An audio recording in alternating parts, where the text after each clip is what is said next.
ஆண்டவரும் இரட்சகருமான இயேசு கிறிஸ்துவுடைய இன்பமான மதுர நாமத்தினாலே உங்கள் அனைவருக்கும் ஜெபத்தோடு கூடிய வாழ்த்துக்களை தெரிவித்துக் கொள்கிறேன். இன்றைக்கு உன்னத பாட்டிலிருந்து ஒரே ஒரு வசனத்தை, 1ஆம் அதிகாரம் 1ஆம் வசனத்தை மட்டும் உங்களோடு எடுத்து கூறி சிறிது நேரம் தியானிக்க நாம் விரும்புகிறோம். உன்னத பாட்டு 1:3 நாம் பார்க்கிற போது, உமது பரிமள தைலங்கள் இன்பமான வாசனை உள்ளவை, உமது நாமம் ஊற்றுண்ட பரிமள தைலம், ஆகையால் கன்னியர்கள் உம்மை நேசிக்கிறார்கள் என்ற அற்புதமான வசனத்தை நாம் வாசிக்கிறோம். உன்னத பாட்டு என்பது ஒரு உயர்ந்த அனுபவம். மணவாட்டிக்கும் நேச மணவாளனுக்கும் நடக்கிற ஒரு இன்ப உரையாடல். இது சாதாரணமாக வாசித்தால் இதோட அர்த்தத்தை புரிந்து கொள்ள முடியாது. இதை வாசிக்க வேண்டும் என்றால் ஆவிக்குரிய கண்களோடு ஆவிக்குரிய ரீதியிலே வாசிக்கிற போது இதை கண்டுபிடிக்கலாம். 1 Corinthians 15:2 சொல்லுகிறது, ஆவிக்குரியவன் சகலத்தை நிதானித்து அவன் ஆராய்கிறான் என்று சொல்லப்பட்டிருக்கிறது. ஆகவே ஆவிக்குரியவன் ஆவிக்குரிய கண்ணத்தோடு இந்த புஸ்தகத்தை, இந்த வசனங்களை வாசிக்கிற போது கிறிஸ்துவுக்கும் மணவாட்டிக்கும் உள்ள அன்பை நாம் அதிகமாக கண்டு வியக்கலாம். இயேசு கிறிஸ்து மணவாளனாகும், அவருடைய இரத்தத்தால் கழுவப்பட்ட மணவாட்டிகள் அவர்களை தந்த மகிமையான மணவாட்டிகளாக கொண்டு நடத்துகிற ஒரு புஸ்தகம். மட்டுமல்ல, மணவாட்டியானவள் தன்னுடைய மணவாளுடைய நேசத்தை உணர்ந்து இந்த உலகத்தினுடைய காரியங்கள் எல்லாமே மாயை மாயை மாயை என்று கருதி வெறுத்து, மணவாளன் இயேசு கிறிஸ்து ஒருவரே என்னுடைய ஆத்தும நேசு என்று கண்டுகொள்கிற ஒரு அனுபவத்தின் அடிப்படையிலே எழுதப்பட்ட புத்தகம். இந்த புத்தகத்தை வாசிக்கிற போது, அதை கேட்கிற போது நமது உள்ளங்கள் ஆத்தும நேசரிலே பூரிப்படையும். ஆகவே அவரை இன்னும் அதிகமாய் கிட்டி சேர்க்க உதவும். ரட்சிக்கப்பட்டு பரிசுத்த ஆவியின் அபிஷேகத்தை பெற்ற ஒரு மணவாட்டியால் மட்டும்தான் இந்த உன்னத பாட்டு புஸ்தகத்தினுடைய அனுபவங்களை கண்டுபிடிக்கவும் ருசிக்கவும் கண்டு மகளவும் முடியும். ரட்சிக்கப்படாத மக்களுக்கு இந்த புஸ்தகம் அது பயனற்றவையாக, அர்த்தம் புரியாதவையாக காணப்படும். அபிஷேகம் பெற்று உன்னத அனுபவத்திலே பூர்ணத்திலே பரிசுத்திலே வாழக்கூடிய ஒரு மணவாட்டியானவள் இந்த அனுபவங்களை மணவாளனோடு பகிர்ந்து கொண்டு வாழ்கிற இந்த நிலையிலே இந்த புஸ்தகத்தை தியானிக்கிற போது இன்னும் மகிமையான காரியங்களை நாம் கண்டுபிடிக்கலாம். வசனத்தை நாம் ஒருவரை கூட வாசித்தால், உமது பரிமள தைலங்கள் இன்பமான வாசனை உள்ளவைகள், உமது நாமம் ஊற்றுண்ட பரிமள தைலமாக இருக்கிறது, ஆகையால் கன்னியர்கள் உம்மை நேசிக்கிறார்கள் என்று 3ஆக பிரிக்கலாம். 1, உமது பரிமள தைலங்கள் இன்பமான வாசனை உள்ளவைகள். 2, உமது நாமம் ஊற்றுண்ட பரிமள தைலமாக இருக்கிறது. 3, ஆகையால் கன்னியர்கள் உம்மை நேசிக்கிறார்கள் என்று 3ஆக நாம் பிரித்து இந்த வசனத்தை தியானிக்கிற போது மிகவும் மகிமையாக இருக்கும். 1, உமது பரிமள தைலங்கள் இன்பமான வாசனை உள்ளவைகள் என்று எழுதப்பட்டிருக்கிறது. பரிமள தைலம், இயேசுவுக்கு 1000 பெயர்கள் உண்டு. அதிலே இந்த மணவாட்டியானவள் மணவாளனை உமது பரிமள தைலம், நாமும் பரிமள தைலம் என்கிறாள்.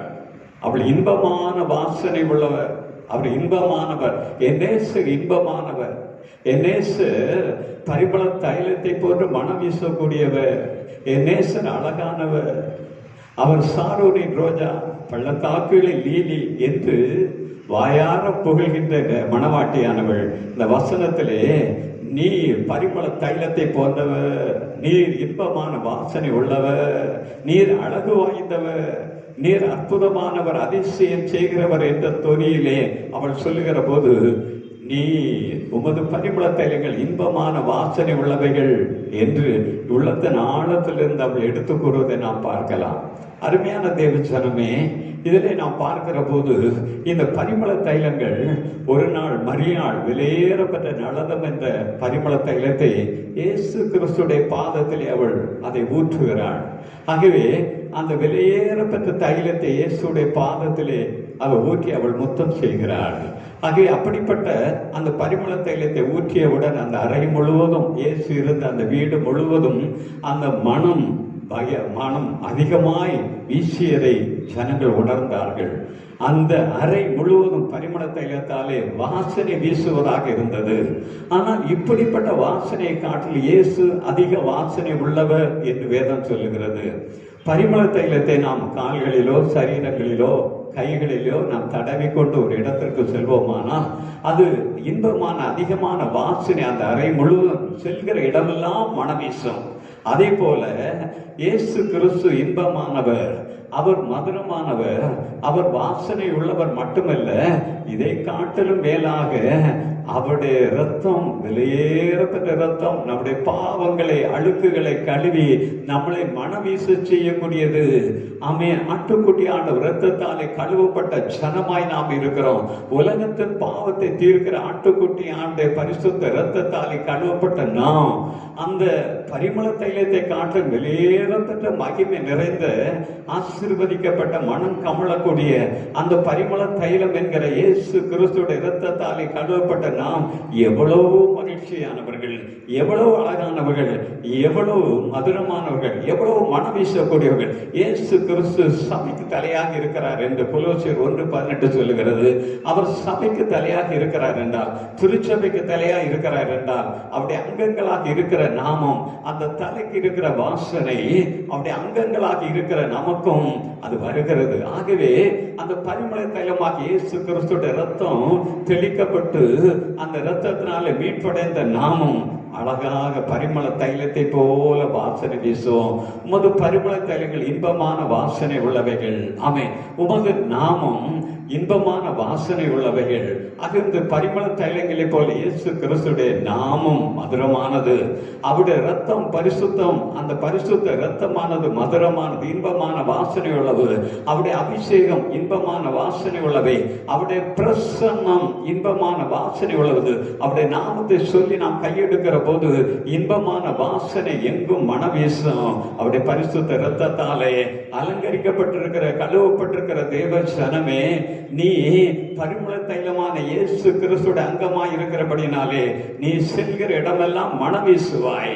உன்னை கொண்டு தேவன் ஒரு நற்காந்தமாக, ஒரு நல்ல மனம் வீசக்கூடிய சென்றாக இந்த பூமியிலே உன்னை வைத்திருக்கிறார். நீ இயேசுவுக்காக மனம் வீசக்கூடியவள். நீ இயேசுவை இந்த பூமியிலே பிரதிபலிக்கக்கூடியவள். நீ செல்கிற இடமெல்லாம் மனம் வீசும் என்று நாம் இந்த வார்த்தையிலே நாம் பார்க்கலாம். அருமையான தேவ ஜனமே, நீ உமது பரிமள தைலங்கள் இன்பமான வாசனை உள்ளவைகள் என்று சொல்லப்படுகிறது. அந்த பரிமள தைலங்கள் எப்படிப்பட்டதா? அது விலையேற பெற்றது. அது விலையேற பெற்றது. இந்த பரிமள தைலம் இயேசுவினுடைய மரணத்தையும் அவருடைய அடக்கத்தையும் காட்டுகிறது. ஆமென். யோவான் மத்தேயு 26:12 நாம் பார்க்கிற போது, யோவான் 12:3 பார்க்கிற போது, அது விலையேறப்பட்டது மட்டுமல்ல, அது இயேசு கிறிஸ்துடைய இரத்தத்தை அடக்கத்தை நினைவுபடுத்துகிறது. ஆகவே அந்த இரத்தத்தை, அவருடைய அடக்கத்தை நினைவுபடுத்தும்படியாக அவருடைய சரீரத்திலே கடைசியாக பரிமள தைலங்கள் பூசப்பட்டது. அந்த மரியாள் அவருடைய பாதத்திலே அந்த பரிமள தைலத்தை பூசினாள் என்று பார்க்கலாம். இது அவருடைய அடக்கத்தை நினைவுறுவாக, அவருடைய மரணத்தை நினைவுறுவதாக காணப்பட்டது.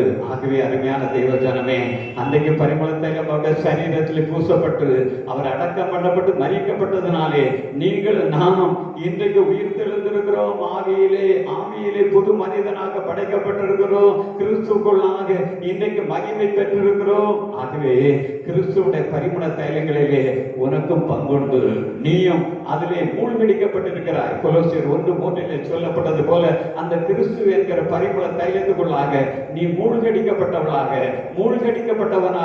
இன்றைக்கு மகிமைக்குள்ளாக நீ காணப்படுகிறாய் என்று சொல்லலாம். அல்லேலூயா. அது விலையேறப்பட்டது. பரிமள தைலம் இதயத்தை களிப்பாக்கும் என்று வேதம் சொல்லுகிறது. நீதிமொழிகள் 27:9 நாம் பார்க்கலாம். அந்த இதயத்தை களிப்பாக்கக்கூடியது. ஒரு நாள் அன்னாள் தான் செபிக்கிற போது என் ஆத்துமா எவ்வளவு மகிழ்ச்சியாக இருக்கிறது என்று புரிந்தாள். மரியாள் அந்த கபிரியேல் தூதனாலே அந்த மங்கள வார்த்தை சொல்லப்பட்டு ஆசீர்வதிக்கப்பட்ட போது அந்த அவள் சொல்கிறாள், என் ஆத்துமா கர்த்தருக்குள் களி கூறுகிறது, என் ஆத்துமா கர்த்தரில் பூரிப்படைகிறது என்று சொல்கிறார். ஆகவே ஆத்துமா பூரிப்படைவதை போல இந்த பரிமள தைலங்கள் மிகுந்த மகிழ்ச்சியும் ஒரு ஆசீர்வாதத்தை கொடுக்கும் என்று சொன்னால் அது மிகையாகுது. அது வெளியேறப்பட்டது, அது மனம் வீசக்கூடியது, அது இருதயத்தை கடிப்பாக்கக்கூடியது. அப்படிப்பட்ட இருதயத்தை கடிப்பாக்கக்கூடிய ஜெபத்திலே இருதயம் கடிப்பாகும், பரிசுத்த ஆவியானவருடைய அபிஷேகத்தில் இருதயம் கடிப்பாகும், அவருடைய நாமத்தை சொல்லுகிற இடங்களிலே இருதயம் கடிப்பாகும். அன்னாளுடைய இருதயம் கடிப்பாக்கப்பட்டதை போல, மரியாளுடைய இருதயம் கடிப்பாக்கப்பட்டதை போல, அந்த பரிமள தைலமாக இயேசு கிறிஸ்து உச்சரிக்கிற சாட்சியாக சொல்லுகிற இடமெல்லாம் அற்புதங்கள் அடையாளங்கள் நடக்கும். அந்த இடமெல்லாம் கிறிஸ்துவோட மனம் வீசும். அல்லேலூயா. கர்த்தர் மெய்யாகவே நம்மை பரிபூர்ணமாய் ஆசீர்வதிப்பதற்கு இந்த பரிமள தைலமாகிய நாமத்தை நமக்கு தந்திருக்கிறார். அதை நாம் சரியாக உணர்ந்து கொள்வோமானால் நாம் இன்னும் அதிசயங்களை பெற்றுக்கொள்ளலாம். இரண்டாவதாக அந்த வசனத்திலே உன்னத பாட்டு 1:3 இரண்டாவது பகுதியாக சொல்லப்படுகிறது. உமது நாமம் ஊற்றுண்ட பரிமள தைலம், உமது நாமம், உமது பெயர், இயேசு என்கிற பெயர், அந்த இயேசு கிறிஸ்து என்கிற பெயர், அது ஊற்றுண்ட பரிமள தைலமா இருக்கிறது. சாதாரணமாகவே மனம் வீசக்கூடிய பரிமள தைலம் இயேசு கிறிஸ்துடைய நாமத்தை பொதிந்து காணப்படுமானால், இயேசு கிறிஸ்துடைய நாமத்தை உள்ளடக்கி காணப்படுமானால், அதை இணைத்து நீ பேசுவாயானால், ஆமென், அது ஊற்றுண்ட பரிமள தைலம். நாம ஊற்றுண்ட பரிமள தைலம் ஒரு சென்று நிறைந்த மனம் வீசக்கூடிய ஒரு சென்று நிறைந்த ஒரு பெரிய பாட்டிலை நாம் உடைக்கிற போது, அதை உடைக்கிற போது அந்த சென்று அந்த அறை முழுவதும் காணப்பட்டு மனரம்யமாக மனம் வீசுவதை போல இயேசு என்கிற நாமத்தை பாவியாக ஒரு மனுஷனுக்கு அதை சொல்லி அவன் உணர்கிற போது அவனுடைய இருள் அகன்று அந்த இருதயத்தில் இருந்து வெளிச்சம் பிரகாசிக்கும், மனம் வீசும். பாவ இருள் அகன்று ஒரு தெய்வீக மனம் வீசுவதை நாம் பார்க்கலாம். அப்படிப்பட்ட ஒரு தெய்வீக மனம் வீசுவதை நாம் இன்றைக்கு உணர்ந்து கொள்ளத்தக்கதாக அவர் நாமம் ஊற்றுண்ட பரிமள தைலமாக இருக்கிறது என்பதை நாம் தியானித்து நாம் மகிழ வேண்டும். அல்லேலூயா. கர்த்தர் அற்புதம் நிறைந்தவர் என்று நாம் பார்க்கலாம். அவர் அற்புதங்கள் செய்கிறவர். அவருடைய நாமமே ரட்சகர் என்று பெயர். அவருடைய நாம அதிசயமானது. ஏசாயா 9:6 சொல்லப்பட்டிருக்கிறது. அவருடைய நாமம் அதிசயமானது, வல்லமையுள்ள பிதா, ஆலோசனை கர்த்தர் என்று சொல்லப்பட்டிருக்கிறது.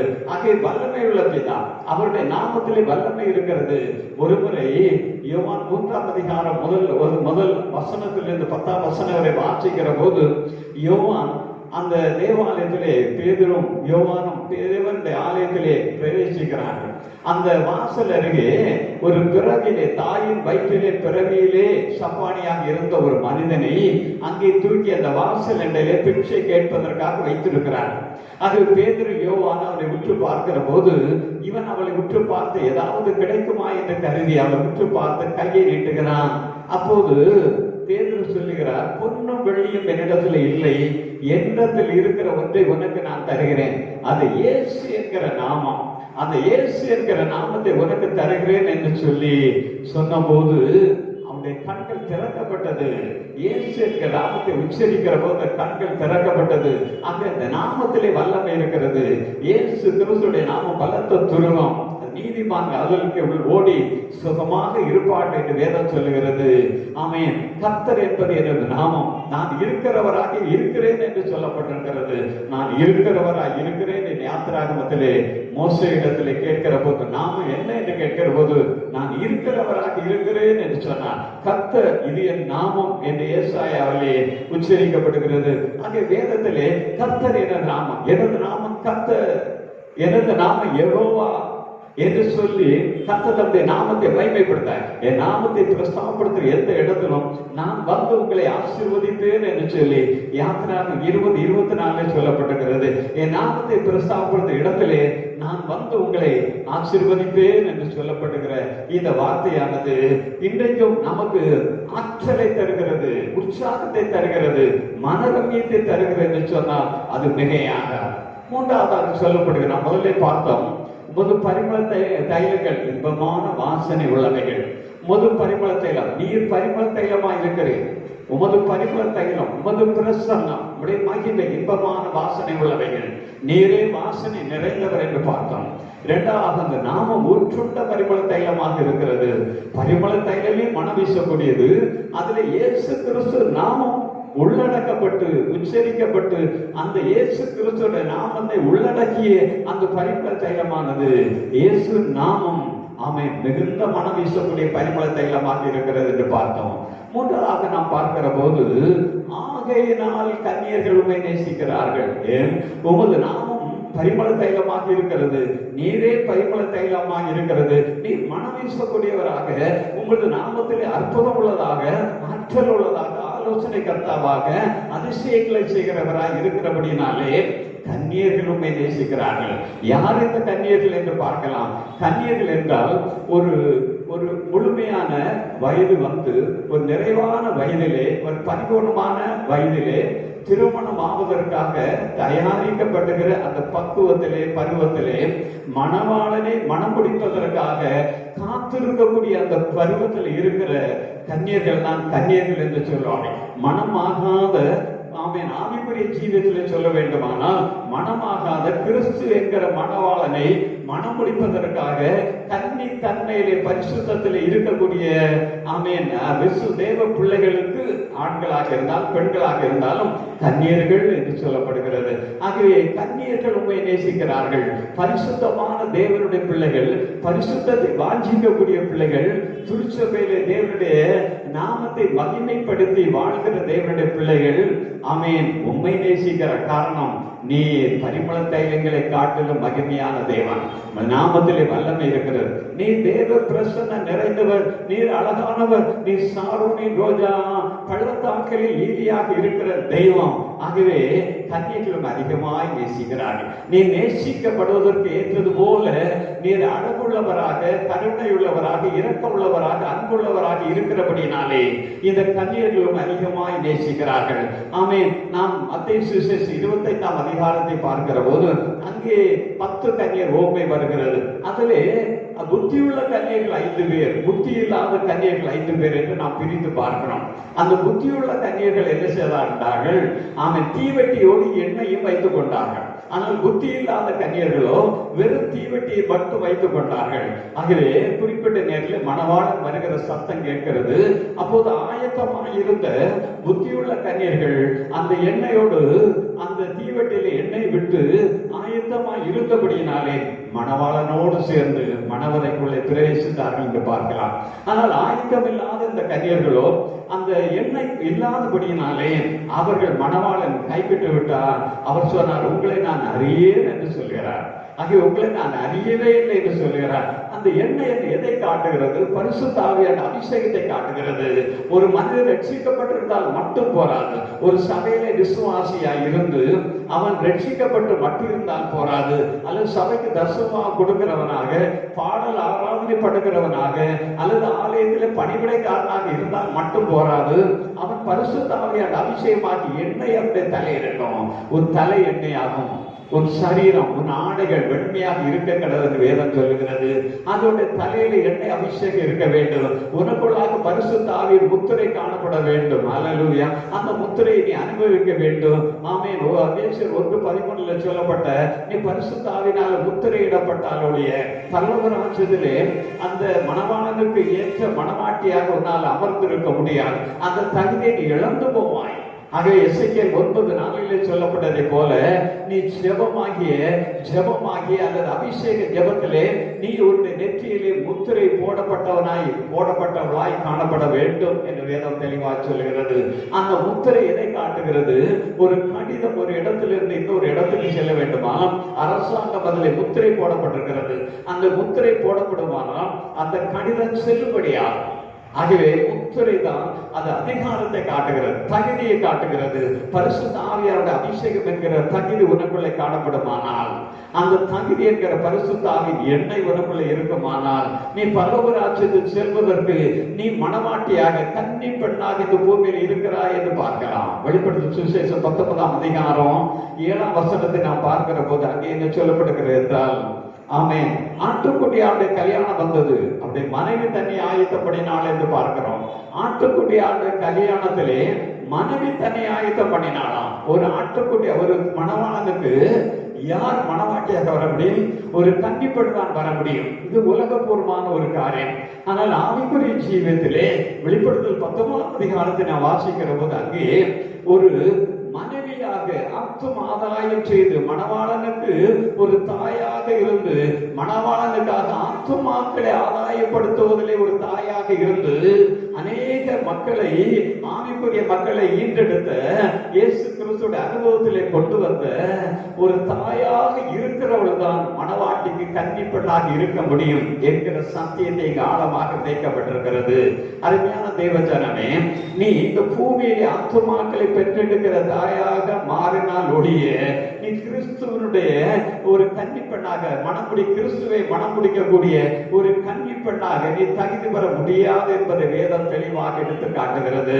ஆகவே இந்த மணவாளனுக்கு ஏற்ற கன்னியராக மனம் முடிப்பதற்கு ஏற்ற கன்னியராக அந்த 10 தாலந்துகளை 10 வெள்ளிக்காசுகளை கொண்ட ஒரு பெண்ணானவள் ஒரு வெள்ளிக்காசை இழந்து போன போது அவள் எவ்வளவாய் கண்ணீர் விட்டாள், அவள் எவ்வளவாய் வருத்தப்பட்டு அந்த நேச மணவாளன் திருமணத்துக்கு வருகிற போது ஒரு தகுதி 10 ஒரு தகுதி என்னை விட்டு இழந்து போனதே என்று கருதி அவள் புலம்பி அழுதான். ஆகவே தந்த தோழிகளோடு கொண்டு அதை வீட்டை பெருக்கி அந்த இழந்து போன வெள்ளிக்காசை மறுபடி பெற்றுக் கொள்கிற போது அவள் எவ்வளவாய் மகிழ்ச்சி அடைந்தாள். அதே போலதான் இன்றைக்கு அந்த கன்னி பெண்களாகிய அந்த கன்னி பிள்ளைகளாக நீங்களும் நானும் நம்மிடத்திலே 10 கற்பனைகளை ஒன்றை இழக்காதபடி 10 கற்பனைகள் ஒன்றை இழந்துவிட்டு பரவாயில்லை 9 கற்பனைகள் நமக்கு இருக்கிறது நாம் கை கொள்கிறமே இல்லாதபடி அந்த 10 கற்பனைகள் உண்மை உள்ளவர்களாக இருக்கிற போது நாம் பரிபூர்ணமான அந்த கிருபையை நாம் பெற்றுக்கொள்ள முடியும் என்பதை உங்களுக்கு நினைவூட்டுகிறேன். அருமையானவர்களே, கன்னியர்கள் உண்மை நேசிக்கிறார்கள். கன்னியர்கள் பரிசுத்தமானவர்கள் அபிஷேகத்தை பெற்று மணவாளனுடைய வருகைக்காய் காத்திருக்கிற அந்த கன்னி பெண்கள் மணவாட்டிகள் உண்மை நேசிக்கிறார்கள். ஒவ்வொருவாய் நேசிக்கிறார்கள். இரவு பகல் ஜெபத்திலே நேசிக்கிறார்கள். உண்மை ஆராதித்து நேசிக்கிறார்கள். உமது நாமத்தை சொல்லுகிற இடமெல்லாம் ஓடோடி சென்று உமது நாமத்தை அறிந்து மற்றவர்களுக்கு தெரியப்படுத்துவதற்காக அவள் பிரயாசப்படும். இரவிலே நடுச்சாமத்திலே அவள் கூவி அழுகிறாள். மற்றவர்களுக்காக தேசத்துக்காக அழுது புலம்புகிறாள். கன்னியர்கள் உண்மை நேசிக்கிறார்கள். அந்த கன்னி பெண்கள் உம்முடைய இருதயத்தோட ரகசியங்களை புரிந்து கொண்டு அதை செவ வடிவங்களாக மாற்றி அதை கொண்டு உம்முடைய பாதப்படியில் அமர்ந்த இரவு பகலில் செபித்துக் கொண்டிருக்கிற கன்னியர்கள் உண்மை நேசிக்கிறார்கள். இன்றைக்கு சபையிலும் நாமே ஒரு சிலர் தான் அந்த கன்னியர்களாக இன்றைக்கு தேவனை தேடுகிறதிலே காணப்படுகிறார்கள். ஆனால் மற்றவர்கள் அநேக இந்த இயேசு கிறிஸ்துடைய மணவாளனுடைய நேசத்தை புரிந்து கொள்ளாதபடி உலக காரியங்களை சிக்கி தவித்துக் கொண்டிருக்கிறதை பார்க்கலாம். அருமையான தேவ பிள்ளையே, ஆண்டவருடைய வருகை சீக்கிரமாய் இருக்கிறபடினாலே அதற்கான அடையாளங்கள் இந்த பூமியிலே அதிகமாய் தென்படுகிறபடினாலே நீ கன்னிப்பெண்ணா, நீ கிறிஸ்துவை மனப்பிடிப்பதற்கு கன்னிப்பெண்ணாக இருக்கிறாயா, அல்லது தீட்டுப்பட்டவளாக உலகத்தாலும் தேவனாலும் புறக்கணிக்கப்படுகிற நிலையில வருகையில கைவிடப்பட்டவளாய் காணப்படுகிறாயா என்பதை நீ சிந்தித்து பார்த்து இன்றைக்கு ஒரு ஆத்துமாவில் நிரந்தபடியாய் செபிக்கிறேன். நம்முடைய நேசர் எப்படிப்பட்டவரா? என் ஆத்தும நேசரே என்று மனவாட்டி அழைக்கிறார். என் ஆத்தும நேசரே என்று சொல்லுகிற போது அவருடைய இருதயத்திலிருந்து அந்த இன்பம், அந்த மகிழ்ச்சி, அவருடைய நாமத்தை உச்சரிக்கிற போது, அவருடைய அன்பை புரிந்து கொள்கிற போது அவருடைய இருதயத்தில் இருந்த அன்பு ஊற்று கண்ணாய் திறக்கப்படுவதை பார்க்கலாம். அருமையான தேவஜனமே, இயேசு கிறிஸ்து இன்பமான மதுரமான அந்த பரிமள தைலத்தை காட்டில வெளியேறப்பட்ட இயேசு கிறிஸ்துடைய நாமம் உனக்கு தரிப்பிக்கப்பட்டிருக்கிறது. அந்த நாமத்திலே தெய்வீக வெளிச்சத்திலே நடக்க தேவன் உனக்கு கிருபை தந்திருக்கிறார். அந்த இயேசு என்கிற நாமத்திலே பிசாசு உனக்கு கீழ்ப்படுகிறது. ஆமென். வெளிப்படுத்தல் சுவிசேஷத்தில் இன்னொரு மகிமையான காரியத்தை பார்க்கலாம். அந்த 12ஆம் அதிகாரத்தில் பெண்ணும் பறவை நாகமும் என்கிற அந்த தலைப்பிலே நாம் பார்க்கிற போது ஒரு ஸ்திரீ காணப்பட்டார். அந்த ஸ்திரீ ஒரு குழந்தையை பெற்றெடுக்க அவள் பாலைவனத்தில் அந்த பிள்ளையை பெற்றெடுப்பதற்காக பாலைவனத்துக்கு ஓடுகிறாள், துரத்தப்படுகிறாள். அங்கே அந்த பிள்ளையை பெற்றெடுப்பதற்கு அவள் துடித்து கதறுகிற காட்சியை நாம் பார்க்கலாம். அவள் சூரியனை ஆடையாக அணிந்திருக்கிறாள். தன்னுடைய பாதத்தின் கீழே சந்திரனை அவளுடைய பாதங்கள் கீழே காணப்படுகிறது. 12 நட்சத்திரங்கள் அடங்கிய ஒரு கிரீடம் அவளுடைய தலையிலே சூடப்பட்டிருக்கிறது. அப்படிப்பட்ட மகிமையான ஸ்திரீயானவள் பிசாசினாலே துரத்தப்பட்டு பாலைவனத்திலே ஓடுகிறாள் தன் குழந்தையை பெற்றெடுப்பதற்கு. அங்கே அவள் ஒரு ஆண் குழந்தை பெற்றாள் என்று வேதம் சொல்லுகிறது. அவள் ஒரு ஆண் குழந்தையை பெற்றாள். இந்த ஆண் குழந்தைத்தால் என்ன? கத்தோலிக்கர்கள் அதை மரியாள் என்று சொல்லுவார்கள், அந்த ஸ்திரீயை மரியாள் என்று சொல்லுவார்கள். அப்படி அல்ல, அந்த ஸ்திரீ என்பது திருச்சபையை காட்டுகிறது. திருச்சபை வேத கலாபனைப்படுகிற காலத்திலும் இனி கடைசி காலத்திலே அந்தி கிறிஸ்துடைய ஆளுகைக்கு முன்பாகவே அது சிதைக்கப்படுகிற காலத்திலும் அவள் பரிதாபத்தோடு ஜெபத்திலே கதறி தன் சபையானது, புதிய ஏற்பாட்டு சபையானது ஆமென் பிரசவ காலத்தில் அடைகின்ற வேதனை போல கிறிஸ்து என்கிற மணவாளனுக்காக நம்மளை நியமிக்கப்படும்படியாக, ஒரு மணவாட்டியாக அழகுபடுத்தும்படியாக பரிசுத்த ஆவியானவர் பெருமூச்சோடு கூட கலந்து நம்மளை மணவாளனுக்கு ஏற்ற மணவாட்டியாக மாற்ற இன்னைக்கு பிரயாசப்பட்டு பெருமூச்சு போட்டுக்கொண்டு திருச்சபையில் ஒவ்வொருவரை அவரை அழகுபடுத்திக் கொண்டிருக்கிற இந்த கடைசி கால ஓட்டத்திலே நாம் அவருடைய ஆவியானுடைய சத்தத்துக்கு கேட்டு ஆனா மனவாட்டியாக நாம் காணப்படுகிற போது அழகான ஆண் குழந்தையை பெற்றெடுக்க முடியும்.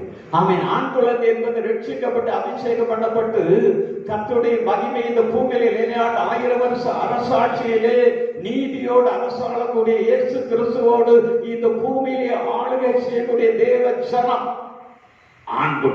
ஆண் குழந்தையை பெற்றார், ஆண் சிங்கத்தை பெற்றார். இயேசு யூத ராஜ சிங்கம்.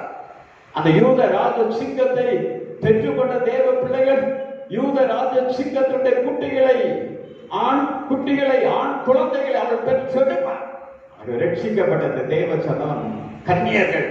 இந்த கன்னியர்கள் தான் மணவாட்டி, நேச மணவாளனுக்கு ஏற்ற மணவாட்டியாக இந்த பூமியிலே தேவ ஆவியினாலே அழகுபடுத்தப்பட்டு இன்றைக்கு உருவாக்கப்படுகிற தேவனுடைய பிள்ளைகள் சபையிலே அந்த சத்தத்தை கேட்டு வசனமாகிய வசனத்தை பாலை குடித்து ஆவிக்குரிய அபிஷேகத்தினுடைய வெளிச்சத்திலே நடந்து இயேசு கிறிஸ்துடைய நாமத்தை இந்த பூமியிலே அறிவிப்பதற்கு நீங்கள் ஒவ்வொருவரும் இன்றைக்கு ஆயத்தமாய் காணப்பட வேண்டும். அது உன்னத பாட்டுனேன். இந்த மகிமையான வார்த்தை நான் ஒரு முறை வாசிக்கிற போது அது மகிமையாகும். அது பரிமள தைலங்கள், இன்பமான வாசனை உள்ளவைகள், நாமும் ஊற்றுண்ட பரிமள தைலமாய் இருக்கிறது. ஆகையால் கன்னியர்கள் உண்மை நேசிக்கிறார்கள். ஆமென். நாமும் ஊற்றுண்ட பரிமள தைலமாய் இருக்கிறது. நாமும் அதிசயமானது, வல்லமை உள்ளது. நாமும் மிக அற்புதமானது, அழகானவர் நீர். ஆகினால் கன்னியர்கள் உண்மை நேசிக்கிறார். இந்த பூமியிலே ஒவ்வொருவர் ரட்சிக்கப்பட்டு பரிசுத்தாவின் அபிஷேகம் பெற்று இன்றைக்கு ஒரு வேளை நீ சற்று விலகி இருந்தால் இந்த வார்த்தைகளை கேட்கிற நீ ஆமென் ஒரு ஆண்மகனாக, கர்த்தர் விரும்பக்கூடிய கன்னியராக, கர்த்தரை நேசிக்கக்கூடிய கன்னியராக வாழ வேண்டுமானால் இன்றைக்கே மறுபடியும் ரட்சிப்பின் இழந்து போன ரட்சிப்பின் அனுபவத்தை ஆழ்ந்து பெற்றுக்கொண்டு ஆவியினாலே நிரப்பி நீ அந்நிய பாஷை பேசி வருகைக்கு ஆயத்தமாகி அநேக ஆத்துமாக்களை இயேசுடைய பாதப்படியிலே கொண்டு வருகிற ஒரு ஆண் பிள்ளையாய், வைராக்கி உள்ள ஆண் சிங்கமாய் காணப்பட கர்த்தர் உனக்கு கிருபை செய்வாராக. கர்த்தர் இந்த வசனத்தை கொண்டு உங்களை மென்மேல் ஆசீர்வதிப்பாராக. இந்த கால சூழ்நிலையிலும் உங்களை கர்த்தர் கைவிடாத நேசராக, ஒரு உன்னத நேசராக, ஒரு ஆத்தும நேசராக இருந்து உங்களுக்கு எல்லா வகையான நிறைவுகளை, ஆசீர்வாதங்களை சம்பூர்ணமாய் தந்து உங்களை அற்புதமாய் வழி நடத்துவாராக. பொறுப்படுத்திக் கொள்ளும் இயேசுவின் இன்ப நாமத்தில் ஜெபிக்கிறேன். செபங்களின் நல்ல பிதாவே. ஆமென், ஆமென், ஆமென்.